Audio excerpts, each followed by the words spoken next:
नमस्कार। आकाशवाणी चंडीगढ़ से प्रादेशिक समाचारों के साथ मैं निधि मुंजाल। पहले इस बुलेटिन के मुख्य समाचार।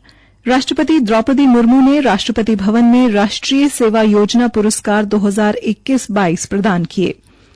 प्रधानमंत्री नरेंद्र मोदी कल आकांक्षी ब्लॉकों के लिए एक अद्वितीय सप्ताह भर चलने वाले कार्यक्रम संकल्प सप्ताह का शुभारंभ करेंगे। केंद्रीय मंत्री अमित शाह ने कहा कि अब समय आ गया है कि भारतीय उद्योग अपना आकार और पैमाना बदलें। हरियाणा में डायल 112 हेल्पलाइन के माध्यम से दी जा रही सुविधाएं और सेवाएं हुई और अधिक प्रभावी। 15 मिनट से घटकर लगभग 8 मिनट में मिल रही लोगों को मदद। हरियाणा में स्कूलों व घरों के ऊपर से गुजरने वाली हाई टेंशन बिजली की तारों को हटाया जाएगा। अब समाचार विस्तार से। राष्ट्रपति द्रौपदी मुर्मू ने आज राष्ट्रपति भवन में 2021-22 के लिए राष्ट्रीय सेवा योजना पुरस्कार प्रदान किए। समाज सेवाओं में योगदान के लिए 52 व्यक्तियों को ये पुरस्कार प्रदान किए गए। युवा कार्यक्रम और खेल मंत्री अनुराग सिंह ठाकुर ने व राज्य मंत्री निशित प्रमाणिक ने पुरस्कार समारोह में हिस्सा लिया। स्वयंसेवी सामाजिक सेवाओं में विशिष्ट योगदान को सम्मानित करने के लिए युवा कार्यक्रम और खेल मंत्रालय राष्ट्रीय सेवा योजना पुरस्कार प्रदान करता है।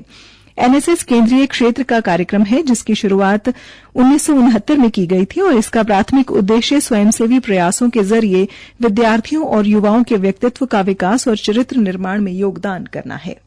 प्रधानमंत्री नरेंद्र मोदी कल नई दिल्ली में देश के आकांक्षी ब्लॉकों के लिए सप्ताह भर चलने वाले विशेष कार्यक्रम की शुरुआत करेंगे।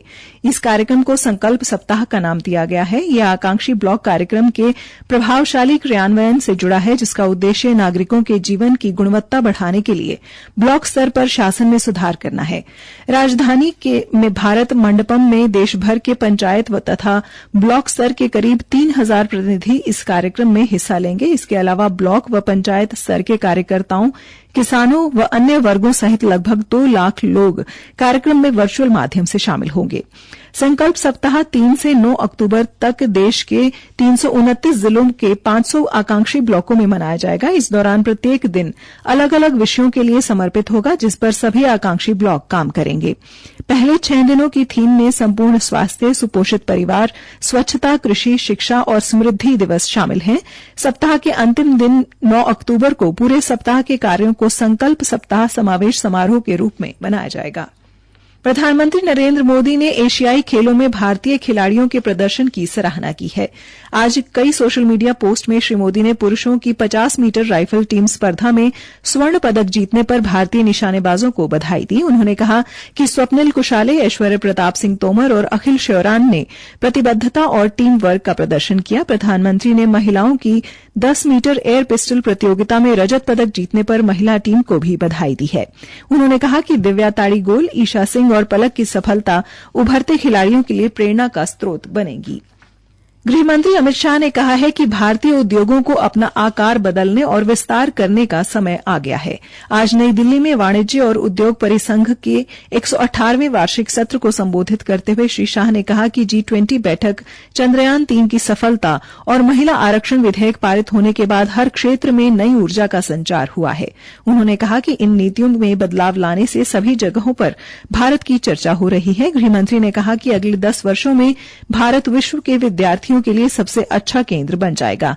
श्री शाह ने कहा कि प्रधानमंत्री नरेंद्र मोदी के नेतृत्व में नीति निर्माण में स्पष्टता के अलावा देश में लोकतंत्र व टीम वर्क की भी भावना बनी हुई है।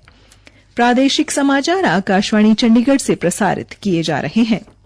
आकाशवाणी चंडीगढ़ के समाचार सेवा प्रभाग द्वारा मेरी माटी मेरा देश अभियान के तहत अमृतकाल में शुरू की गई प्रश्नोत्तरी प्रतियोगिता का आज का प्रश्न है, किस महिला स्वतंत्रता सेनानी को ओल्ड लेडी गांधी की संज्ञा दी जाती है?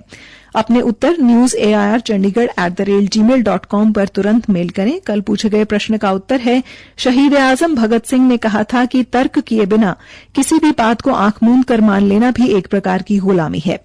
इस प्रश्न का सही उत्तर देने वाले हमारे विजेता हैं इकबाल मोहम्मद। अगस्त माह में हरियाणा पुलिस द्वारा चलाई जा रही डायल 112 हेल्पलाइन पर कॉल करने वाले लोगों को अनुमानतः 8 मिनट 28 सेकंड में पुलिस मदद पहुंचाई गई है, जो कि एक रिकॉर्ड समय है।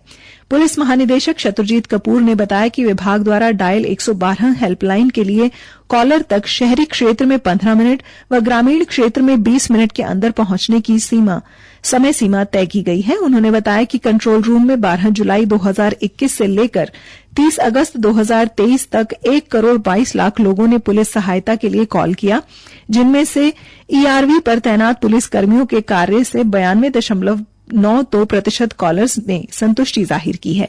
उन्होंने इस कार्य के लिए पुलिस कर्मियों को शुभकामनाएं दी। उन्होंने बताया कि यदि ईआरवी निर्धारित समयावधि तक घटनास्थल पर नहीं पहुंच पाती तो विभागीय कार्रवाई के तहत उनसे स्पष्टीकरण मांगा जाता है। श्री कपूर ने बताया कि डायल 112 सेवा में कार्यरत सभी 628 ईआरवी जीपीएस सिस्टम से लैस हैं और जिससे सभी ईआरवी को ट्रेस करने में भी आसानी रहती है।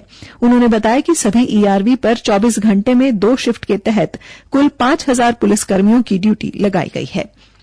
हरियाणा के ऊर्जा मंत्री चौधरी रणजीत सिंह ने कहा कि प्रदेश में स्कूलों व घरों के ऊपर से गुजरने वाली हाई टेंशन तारों को हटाकर उनकी जगह बदलने के लिए मुख्यमंत्री मनोहर लाल ने सैद्धांतिक रूप से अपनी सहमति प्रदान कर दी है।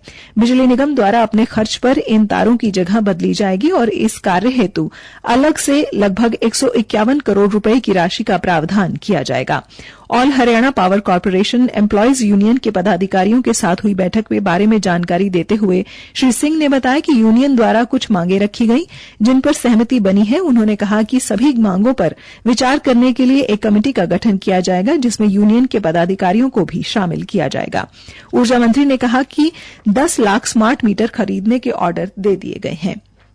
अंबाला छावनी नगर परिषद द्वारा 1 अक्टूबर को सुबह 10 बजे स्वच्छता ही सेवा कार्यक्रम के अंतर्गत श्रमदान दिवस आयोजित किया जाएगा। जानकारी देते हुए कंटोनमेंट बोर्ड के सीईओ विनीत वी लोटे ने लोगों से आग्रह किया कि वे सिंगल यूज प्लास्टिक का प्रयोग न करें क्योंकि ये पर्यावरण के लिए हानिकारक है।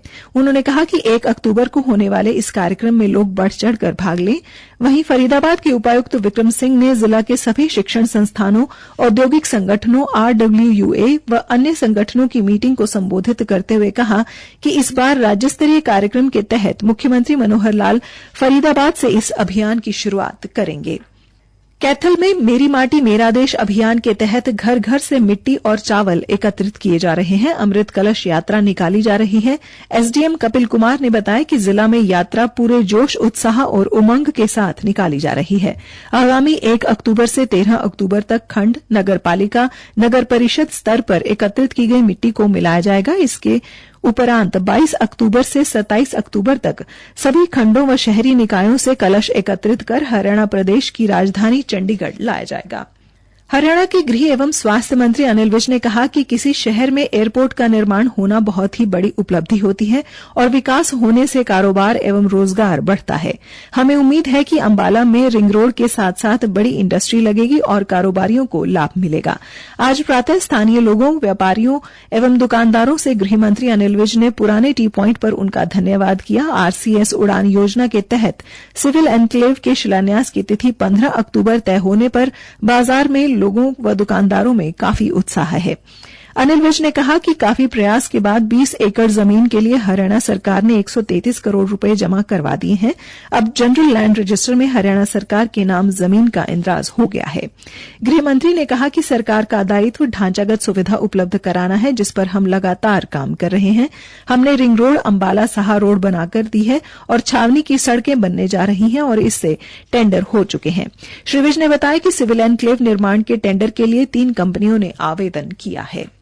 हरियाणा के स्कूल शिक्षा मंत्री कंवरपाल द्वारा जगाधरी में जनता दरबार लगाया गया, जिसमें प्रदेश के कई जिलों और यमुनानगर जिले के अलग अलग जगहों में लोग पहुंचे।